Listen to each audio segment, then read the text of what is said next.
গোপালনগর থানার বেলডাঙ্গা চারতলা এলাকা দিয়ে বনগাঁ উত্তরের বিজেপি বিধায়ক অশোক কীর্তনিয়ার গাড়ি নিয়ে যাওয়ার সময় অভিযোগ, স্থানীয়রা বিজেপি বিধায়কের গাড়ি থেকে প্রশ্ন করতেই গাড়ির মধ্যে থেকে কটূক্তি করা ও গাড়ির ভেতর থেকে এক গ্রামবাসীর হাতে আঘাত করা হয়। আজকে আমরা খবর পাই যে আমাদের যারা বিজেপি যারা আছে কয়েকজন টুটকো চটকা নেতা তারা আজকে একটা প্রোগ্রাম করতে চলেছিল, যেটা কিনা নাম দিয়েছিল হিন্দু কোনো মহাসংগঠনের প্রোগ্রাম। আমরা সেই প্রোগ্রাম জানতে পেরে আমরা জানি সেটা অ্যাকচুয়ালি কোনো হিন্দু সম্প্রদায়ের প্রোগ্রাম না, একটা বিজেপির প্রোগ্রাম, যেটা থেকে গ্রামের সকল মানুষকে জানিয়েছে যে একটা বিজেপির একটা হিন্দু মহাসংঘের প্রোগ্রাম। সেটা আমরা পরে জানতে পেরে শুনি এখানকার যে বিধায়ক যিনি আমরা যাকে নির্বাচন করেছি, সেই নির্বাচন যে অশোক কীর্তনিয়া যিনি আছে সে এইখানে আজকে ভিজিট করবে এবং ওই অনুষ্ঠানে অ্যাটেন্ড করবে। সেটা জানার পরে আমরা সমস্ত গ্রামের যারা আমরা আমজনতা আছি তারা সেটার যে আমাদের গ্রামে যে আজকে সে 5 বছর হয়েছে একটা বিধায়ক হয়েছে, আমাদের গ্রামে এক পয়সা বলতে গেলে আমাদের গ্রামে উন্নতি করেনি, কোনো রাস্তাঘাট লাইট একটা বাল্ব পর্যন্ত লাগাতে পারেনি। সে আমাদের গ্রামে কেন আসবে? কোনো গাড়ি আটকানো হয়েছিল? আমরা গাড়ি আটকেছি যে আমরা ওই রকম যে কোনো বিধায়ক বা কোনো নেতৃত্ব আমরা এই গ্রামে চাই না। বিজেপি আমাদের যিনি এখন বর্তমান রাজ্য সরকার আছে মমতা বন্দ্যোপাধ্যায়, তিনি আমাদের যে দুহাত ভরে উন্নয়নের কাজ ঢেলে দিয়েছে, রাস্তা বলুন, আমাদের ব্রিজ বলুন, আমাদের ওনার গাড়ি ভাঙচুর করেছে বলছে। ওরা যদি বলে থাকে এটা আমার মনে হয় এটা পুরোটাই মিথ্যে কথা।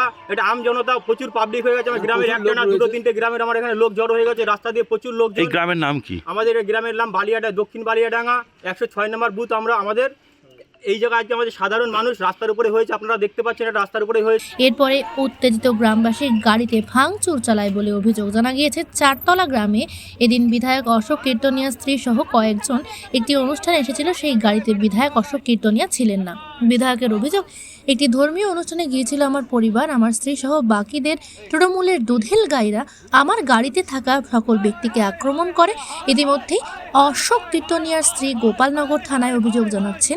পাশাপাশি গ্রামের আহত যুবককে বনগাঁ মহকুমা হাসপাতালে পাঠানো হয়েছে। এই ঘুষি মেরেছে এমন মানে কোনো ভালো মন্দ কোনো কথাই আমাদের মানে কিছু জিজ্ঞাসা করা হয়নি। কেন ঢিল মারলো, মানে কেন আক্রমণ করলো জানি না। এখানে কেউ মারা গেছে, আমরা কোথায় থাকি ভোটের আগে আমাদেরকে দেখা যায়। আপনারা কোথায় গেছিলেন? আমরা যাচ্ছিলাম একটু সামনেই, যাচ্ছিলাম প্রাইমারি স্কুলের ওখানে। ওকে, কোনো বিজেপির প্রোগ্রামে? সম্ভবত কিসের প্রোগ্রামে না, কোনো প্রোগ্রামে না, কোনো রাজনৈতিক প্রোগ্রামে। এটা গাড়িটা কার?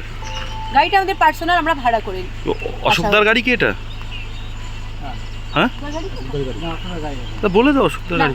অশোকদার গাড়ি ওখানে আমরা বলেছি যেটা কোনো বিধায়কের গাড়ি না, কিন্তু ওরা গাড়ি আটকে অশোকদার অশ্লীল ভাষায় গালাগালি দেওয়া হলো অশোকদাকে, প্লাস হিন্দু মুসলিম নিয়েও কিছু বলা হয়েছে। ওখানেই বলেছে আমাদেরকে কোনো কথা বলার সুযোগই দেওয়া হলো না। তো গাড়িতে মারধর করে, দেখতেই তো পাচ্ছেন কি অবস্থা।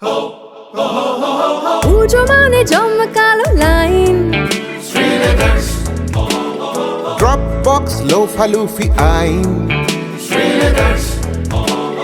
পেপারের ক্যাটালগে আঁকা